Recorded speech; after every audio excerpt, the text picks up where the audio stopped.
එයා ලේයරින් කියන්නේ මොකද්ද? එයා ලේයරින් අවශ්‍ය නොවන වගේ තැන්වලද එයා ලේයරින් එකක් කරගන්නේ කොහොමද කියලා අපි මේ වීඩියෝ එකේදී කතා කරමු. මේ තියෙන නුග ගහ මම අද බොන්සයි පුහුණුව සඳහා ආරම්භ කරනවා. මට මුලින්ම කරන්න ඕනේ මේ උඩ තියෙන අතු ඔක්කොම ඉවත් කරගන්න එක. මේ ඉවත් කරගන්නකොට මට මේ જાති නුග පැල වලින් තියෙන එක නුග පැලයයි. ඉතින් මට මේවා නැවත හිටවන්න බලාගෙන තමයි මම මේවා ඉවත් කරගන්න ඕනේ. ඒකට මම පාවිච්චි කරන්නේ එයා ලේයරින් කියන ප්‍රොපගේෂන් මෙතඩ් එක. ශාකයක පත්‍ර මගින් නිපද වෙන ආහාර ශාකය පුරා බෙදා හරින්නේ කඳේ පොත්ත මගින්. ඒ කියන්නේ ෆ්ලෝයම ශෛලස්තරය. ශාකයේ මුල් වලින් එකතු කරගන්න ජලය ශාකය පුරා බෙදා හරින්නේ මේ කඳේ දැව කොටස මගින්. ඒ කියන්නේ මේ පොත්ත ඇතුලේ තියෙන සෛලම ශෛල වලින්. ඒ අතරමැද්දේ තමයි කැම්බීම ශෛල තියෙන්නේ. කැම්බීම ශෛල වල විශේෂත්වය වන්නේ එයාට තාම විශේෂිත කාර්යභාරයක් පැවරලා නැහැ. ඒ කියන්නේ එයාට ඕන ශාකයේ අත්තක් වෙන්න පුළුවන්. අවශ්‍ය නම් මුලක් වෙන්න පුළුවන්. ඒක තමයි අපිට එයා ලේයරින් වලදී වැදගත්ම වෙන්නේ. දැන් මම මේ බ්ලේඩ් එක පාවිච්චි කරලා මෙයාගේ කඳේ පොත්තෙන් සෙන්ටිමීටර් 3ක පමණ ප්‍රමාණයක් ඉවත් කරගන්නවා. මේකේ මම බලාපොරොත්තු වෙන්නේ මේ කඳේ මේ කොටසෙන් ඉහළ තියෙන පාත්‍ර වලින් නිපද වෙන ආහාර මේ කඳ දිගේ පල්ලෙහාට යන එක නවත්ත ගන්න එක.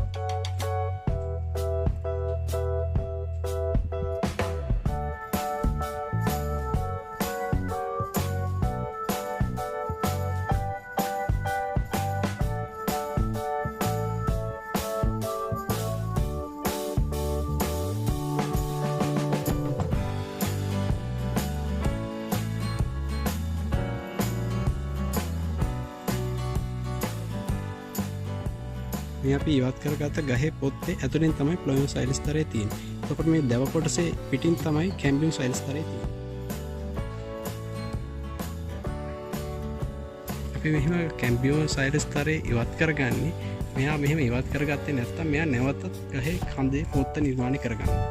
අපිට එහෙම පොත්තක් අවශ්‍ය නැති නිසා අපි එතනින් බලාපොරොත්තු වෙන්නේ මුල් නිසා තමයි මේ මෙහෙම පොත්ත හුරලා ඉවත් කරගන්නේ.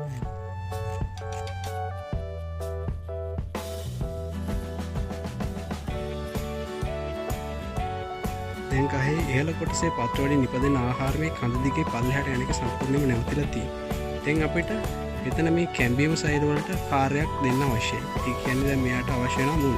ඒ මුල් දෙන්න අපිට මුල් ලබා දෙන්න ඒ සඳහා සුසු පරිසරයක් සකස් කරගන්න වෙනවා.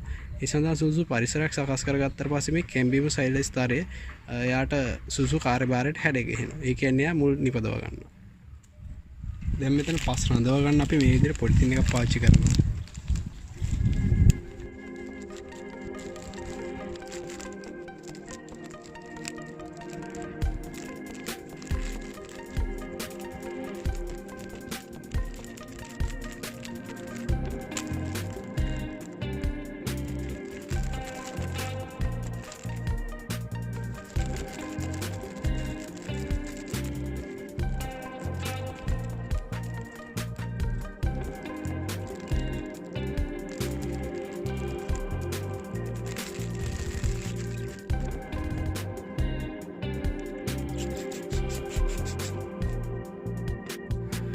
මුල්ලත් දවා ගැනීම වේගවත් කරන්න මම මේ වගේ හෝමෝන් එකක් පාවිච්චි කරනවා. මේක රුටින් හෝමෝන් එකක්.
පස්ටික හොඳට තද වෙන්න හොඳට තද වෙලා තියෙන්නේ. ඒ වගේ කම්බියකින් මම ගැට ගහ ගන්නවා.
යාලය කරලා මාසකට පස්සේ වර්ධනය තමයි මේ පේන්නේ තියෙන්නේ.